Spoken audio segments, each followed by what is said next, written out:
அஸ்வின்ஸ் இனிப்பு காரம் பேக்கரி மற்றும் செல்வ உணவகம்.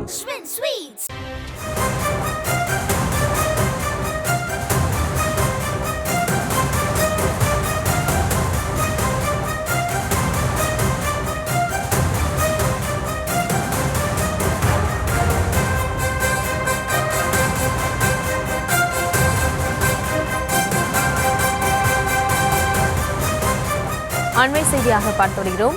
நெல்லை திசையன்விளை அருகே ஆனைக்குடியில் எலக்ட்ரிக் பைக் பேட்டரி வெடித்து பெண் ஒருவர் பலியாகியிருக்கிறார். அது தொடர்பான அண்மை செய்தியை பார்த்து வருகிறோம். மேலே விவரங்களோடு இணைக்கிறார் செய்தியாளர் கதிரவன். கதிரவன், என்ன நடந்தது? விவரங்களை வழங்கலாம். வணக்கம். நெல்லை மாவட்டம் இளையங்குடி அருகே உள்ள ஆனைக்குடியைச் சேர்ந்தவர் தேவதாஸ். ஆனைக்குடி கல்லறை தோட்டம் எதிர்ப்புறம் உள்ள தோட்டத்தில் தேவதாஸுக்கு சொந்தமான கோழிப்பண்ணை மற்றும் பன்றி பண்ணை உள்ளது. இங்கு தூத்துக்குடி மாவட்டம் இறைச்சிவிலையை சேர்ந்தவர் கணவரால் கைவிடப்பட்ட ஜான்சி பாப்பா என்பவர். இவர் இத்தோட்டத்தில் வேலை பார்த்து வருகிறார். தேவதாசுக்கு சொந்தமான 2 எலக்ட்ரிக்கல் பைக்குகள் தோட்டத்தின் செட்டில் நிறுத்தப்பட்டிருந்தன. தோட்டத்தில் கோழி முட்டைகள் அடைப்பதற்கான இங்கு பெட்டர் இயந்திரம் வைக்கப்பட்டுள்ள அறையில் கடந்த 14ஆம் தேதி இரவு 2 பேட்டரிகளும் சார்ஜ்கள் போடப்பட்டுள்ளது. இரவு பாதி சார்ஜ் ஆன நிலையில் மீதி சார்ஜ் காலையில் ஏற்றிக் கொள்ளலாம் என இணைப்பு துண்டிக்கப்பட்டு சார்ஜ் ஏற்றப்படாமல் இருந்துள்ளது. இந்நிலையில் மறுநாள் காலையில் அங்கு பணிபுரியும் ஜான்சி பாப்பா இங்கு பெட்டர் அமைந்துள்ள அறைக்கு சென்றபோது சார்ஜ் போடாமல் இருந்துள்ள பேட்டரி திடீரென வெடித்துள்ளது.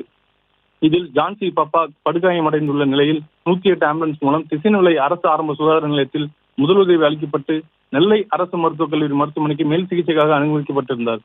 அங்கே தீவிர சிகிச்சை பிரிவில் அனுமதிக்கப்பட்டிருந்த ஜான்சி பாப்பா 15 நாட்களுக்கு பிறகு சிகிச்சை பலனின்றி இன்று உயிரிழந்துள்ளார். இது குறித்து திசைவலம் காவல்துறையினர் ஜான்சி பாப்பாவின் மரணம் குறித்து விசாரணை செய்து வருகின்றனர்.